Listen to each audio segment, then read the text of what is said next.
What is up, guys? This is Ram again with another video. So, gusto na mo guys. So, dugyan na kayo upload ng video at 2 years na siguro. So, this is going to be my first video na nag-upload pero 2025. So, by the way, Happy New Year! Gusto na nila. So, disclaimer lang guys ha. I'm not really a pro when it comes to reviewing products or specifically with running shoes. Before I've done some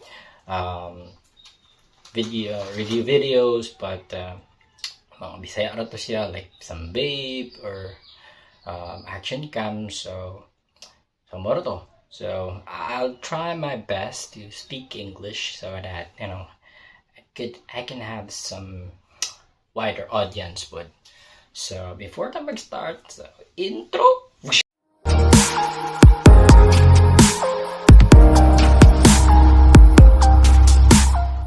What is up again? It's your boy Ram. So start na ta sa atong review, or not really review, kaya wala pa man ako na-try og dagan. So unboxing lang sa ta and some preview and some small details about this running shoe. So by the way, this is my first ever bought running shoe nga brand new. Okay, before I'm just used to buying secondhand shoes. Okay, only when I don't have any budget, I'm on tight budget, hindi pa ka-afford na. Pero well, thankfully this time kapalit na siya tayo. So, to finally, so first ever makonsider na siya super shoe because moto carbon plated and then bag-o and lightweight, but others might not consider it as a super shoe, but for me this is a super shoe.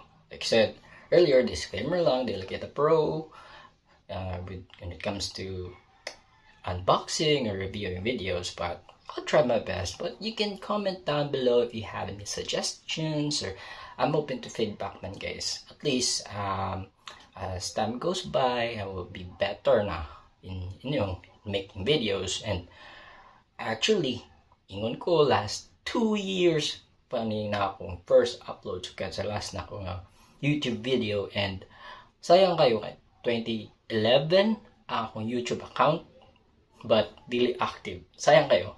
So mo na to. So start na ta. So here it is.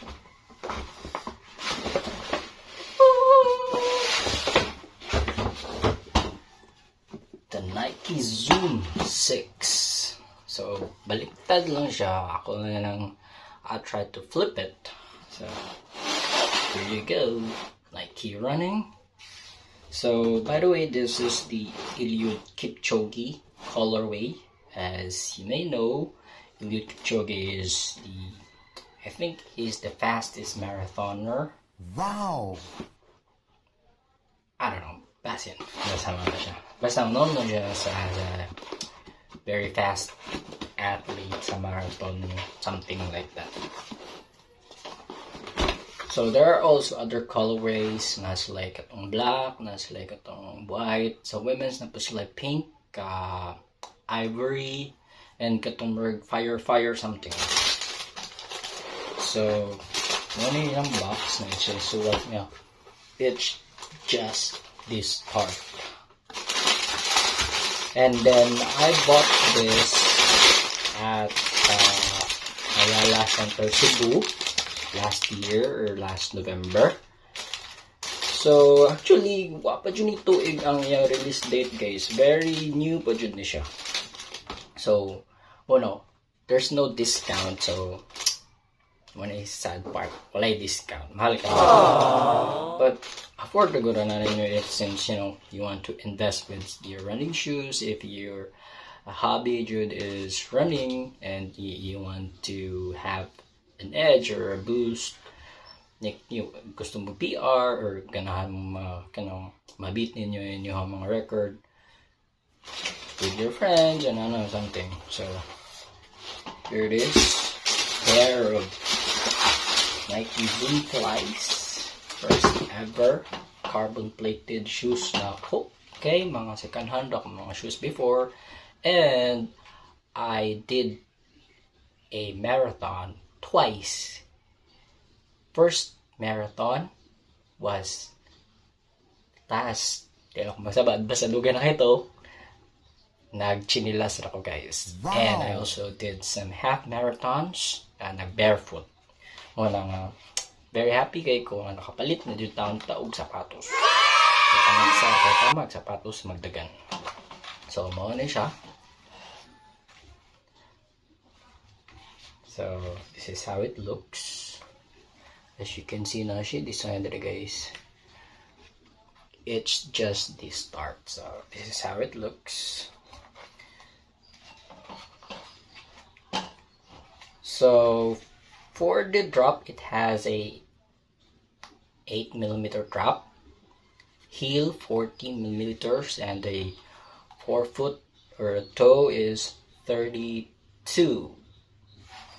And as you can see, it has a fly plate. So, you can call this as like a younger brother of the Alpha Fly and the Vapor Fly. So it's not really that much, but parang na po niya siya. If you know, I can call it as a budget budget racing shoe. If dili kayo ni ma-afford ang katong mga Alpha Fly, Vapor Fly, so I would recommend this shoe kaning kuan Zoom Fly 6 kay barato ra ni siya. So it only costs around 9,895 for this colorway, but katong mga regular lang katong black or white narato siya sa around 9,395. And like I said, wala pa siya discount kay new release. Pero other shoes na adjud siya mga release kay actually ako at tatong gusto katong mga Puma TV8 Nitro 3 or katong Forever Run, katong nato sila mga ingato, pero sadly wala man good siya kana available sa akong size, so kanya na lang akong gipili. So nindot guys siya og upper guys. It has a mesh upper and nindot po siya og kanang mga liston ini ang tying, although dili siya kanang compare sa katong mga nindot jud kaayo nga no need na ka mag-runner's knot ba, pero kani pwede ra pod kani mag-runner's knot. Pero mahibawan na pod na nato kay maghimo man ko og other video, ako man idagan, ako man siya idagan, so i-try na ako first run ako adto na ako puhon if makaya ito sa CCLX. So maghimo niya ako video ani review video after my first run. So preview lang sa taron. So sabi siya box guys, I mean carton guys ha, so brand new siya. So kita ninyo ilaw ha. So carbon lodi. So manamta sa upper. So sa sides na siya ay Nike swoosh sa mid side. So mura jud siya, para na mura jud siya kuan guys, mura jud siya Alpha Fly. So mura jud siya manghud sa Alpha Fly, mura jud siya combination sa Alpha Fly o Vapor Fly. So mga hugre inigsuon kay same man sila og kanang kuan guys, same man sila og kanang si tawag ana dire ba na wala jud ko idea unsa tawag, basta kana mauna na ang iyang foam ba, yung foam same siya, fly foam. So at least nano kay mini Alpha Fly. Yeah. Wow. Aesthetic po dihang forma ba. So mo na ako na nagipili kay akong gusto jud ato kato man tong Super Blast 2 sa A6 niya. Lisod mo kay dakpon, wala may available, pero may lang out of stock. So kita mo ko review sa YouTube nga tong mga pro jud mag-review, ana sila nga mas kanin lang sad kay comparable na may mga video comparable siya sa Super Blast 2. So kanila lang pud akong gipili, din nakakita pud ko mga video nga mahug pud siya og shoe of the year katungod lagi sa yung price point and value for money niya.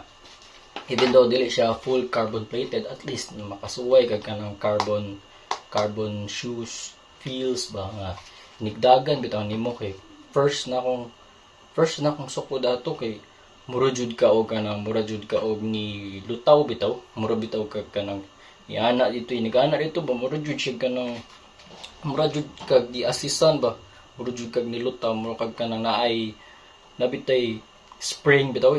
Una na akong tama kaya siya naana siya mura kog na love at first sight ani nga sapatos. So mo jud akong first impression pag sukod lo chuya ni ana or basin ingana lang sa siguro akong na feel kay wala na jud ko kapalit og bagong sapatos sa sukad, and like I said siguro kog chinila, siguro kog tiniil, and mga sapatos no kay mga second hand ra, pero pwede ra na ma-compare na to pohon if daghan na ta magpalit ng sapatos, pero pwede basta highly recommended yun siya guys if you know fan pro Nike mo, so nice po niya siya.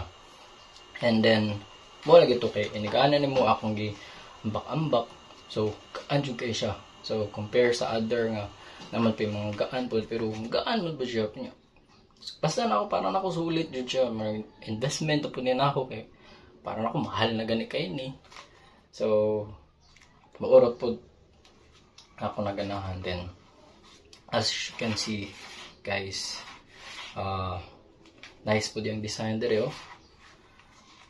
So murag wala naman ko masulti kay dili kay ko pro ba, kana preview lang sa good. So pwede rin mo comment down below if you have any suggestions for next time, if nanatay bago na po niya sapatos, and stay tuned for my next video nga man ako review and mag-video pud kung magdagan. So kaya nako kaya akong action cam nagkabuang SD card speed is slow daw, but hopefully nagdagan ako. I will not be slow with this around in these shoes. So that's it guys, that's all. Thank you sa pag-view, and excited na jud ko mo gamit ani sapatos sa murag pila ni kasi mana na display pa kay naghuwat pala ko nga maghimo ko og unboxing video ani. So moro to guys, thank you very much for viewing, bye bye, and subscribe today, subscribe.